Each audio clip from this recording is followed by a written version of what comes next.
Hello everybody, welcome along. My name is Benjamin Bloom. This is the Benjamin Bloom Football Channel. Please leave your bias at the door and join me for the Fantasy League review stroke preview show.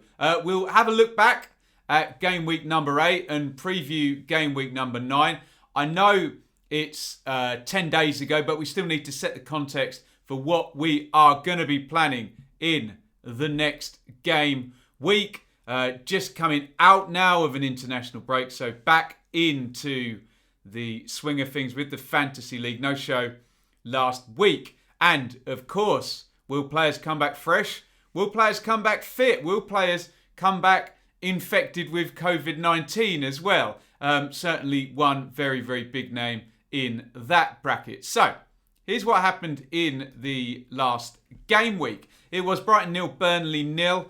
Southampton 2, Newcastle 0. Southampton defence performing well. And Che Adams again on the score sheet there. Everton 1, Manchester United 3. A couple of big names doing bits there. Calvert-Lewin with an assist. But Bruno Fernandes, 2 goals and an assist. Very productive for him.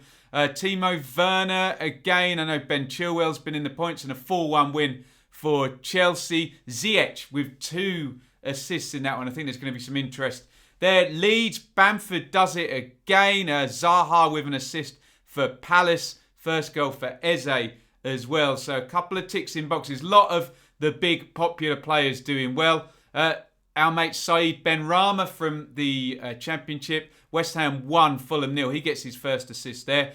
Leicester 1, Wolves 0. Jamie Vardy, yes, he missed a penalty, but in the goals again. And West Brom 0, Spurs 1. Harry Kane just cannot stop, can he?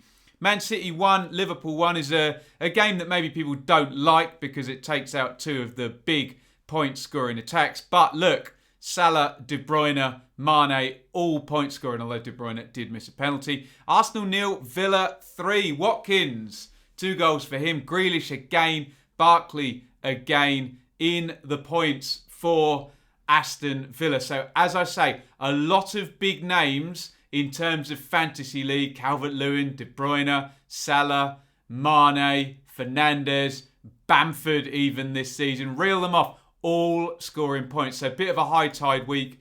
Last week, how did I do? I think I can do a Larry David pretty good. Average points 55. I got 61, which has been better. I haven't had a super week for a long, long while, probably since game week 1 actually. But that's better. I brought McCarthy in, he got a clean sheet. Kilman came in, conceded a penalty, quite unluckily with a handball.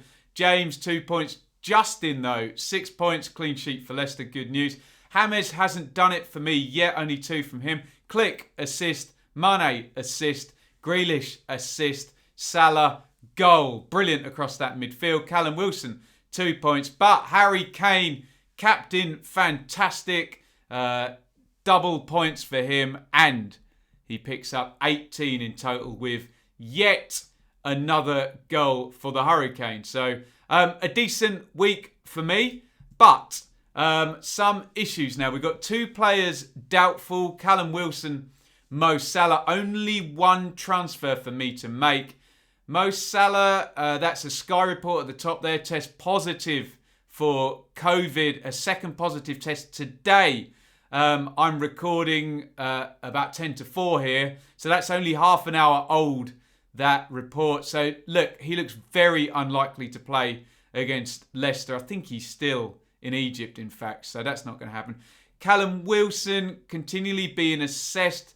It's important that he faces Chelsea. Risking his fitness and losing him ahead of Christmas would be a major blow. A delicate one for Bruce and the coaching staff, and one they can't afford to get wrong. So tricky one, more tricky with Callum Wilson than Mo Salah. The issue is, though, that Mo Salah, if he's just going to miss 1 game, can I afford to just stick him on the bench? I know it's like 12 million quid invested in him, but can I afford to just ship him onto the bench and maybe deal with Wilson instead?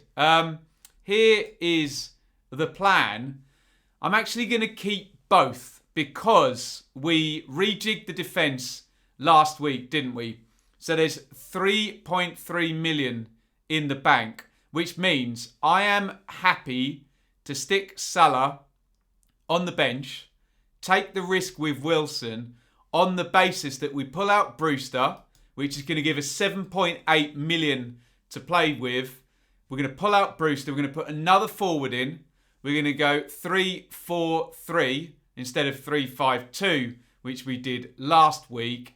And look, if Wilson doesn't play, I'll take the hit. It is what it is. But we're going to not mess too much and only with one transfer. That is the plan. So, we're looking for a forward. We have 7.8 million to spend, and I've got it down to 2.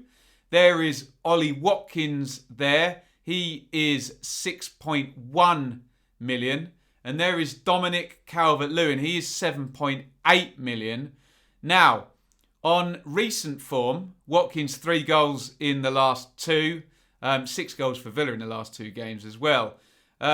Everton, well, only 1 goal for Calvert-Lewin in those last 3, but an assist in there. So goal and an assist.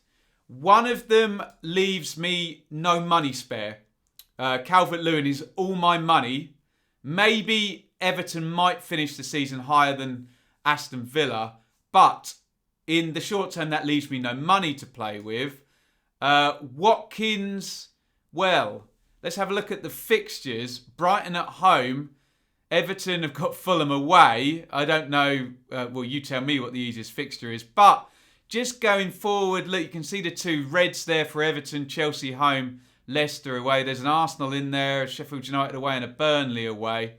I'm just looking at the Villa fixtures. Brighton home, West Ham away, Newcastle home, Wolves away. Maybe those 3 teams are a bit more stoic with their managers. Burnley, West Brom, Crystal Palace. So I think over the season, Calvert-Lewin would score more points than Watkins. But in the short term, with the extra money it's going to save me, 6.1 to 7.8, and the short-term fixtures, I am going for Ollie Watkins. So Ollie Watkins is going to come in, which is still going to leave me, that means I've got Salah to come back next week, 1.7 million in the bank left to play with as well. So that is the plan this week. Brewster out, Salah to the bench. We're going to keep him and hope he's back the following week. And in comes Ollie Watkins. So I'm now stacked up on Villa. I've got Grealish and I've got Watkins. There's only really Barkley remaining who are the points getters for Villa. Here's my round 9 selection. Really, because of the fact I've got essentially 2 busts on the bench in Douglas and Burr, and Salah, the only time this season I'm going to call him a bust, is a bust this week because he's got COVID. Basically, I have no choice in my selection here. So McCarthy in goal, James, Kilman and Justin across the back. We've got one of them at home, but we do have Southampton playing Wolves. 0-0 for me, do nicely in that one. Across the midfield again, we've got no choice. Grealish home to Brighton, Mane home to Leicester, Click home to Arsenal, Rodriguez at Fulham. Hopefully, I'm looking there at Rodriguez and Grealish there. Fulham and Brighton lower down in the table. Then in comes Watkins. Wilson, look, will he play or won't he play? Who knows? But that's the risk I've got to take to keep Salah on the bench. Hey, they could end up both not playing and I would have done nothing otherwise. So that's what I'm going to do. Kane in there. But look, in terms of captain, Harry Kane, Manchester City at home. And we're just weighing this up now. Obviously, Harry Kane scores past everybody. He doesn't discriminate. But the chances of Harry Kane scoring at home to Man City, I consider are less than Sadio Mane at home to Leicester. You'd expect Liverpool will go with Mane, Jota and Firmino up front. We've got Watkins at home to Brighton as well. I'm just going to go with Mane over Watkins, just on pure quality. Maybe I should have Kane as vice. I don't know. I'm going to go for Sadio Mane as captain, Watkins as vice. that is my strategy I'm going for this week. Let me know what you are doing down there in the comments. Let's have a quick catch up with the table.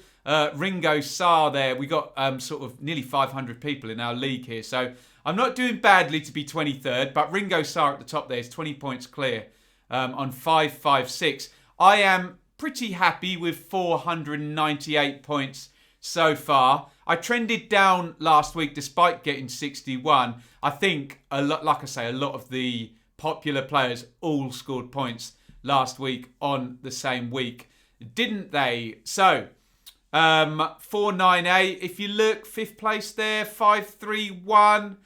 Sort of 20, 30 points off being in a decent position, but need a couple more above average weeks, let's just say. Let me know what you're doing this week. I'm sure most players have Salah at this point and what your solution was, and any fun ideas, transfers. Let me know what you've done rather than picking holes in what I've done. That will interest me more, let's just say. Not that I'm sensitive to criticism much. So let me know what you're up to this week in the comments, and presumably how you solve a problem like Salah. That is it for the Fantasy Premier League preview for game week number 9.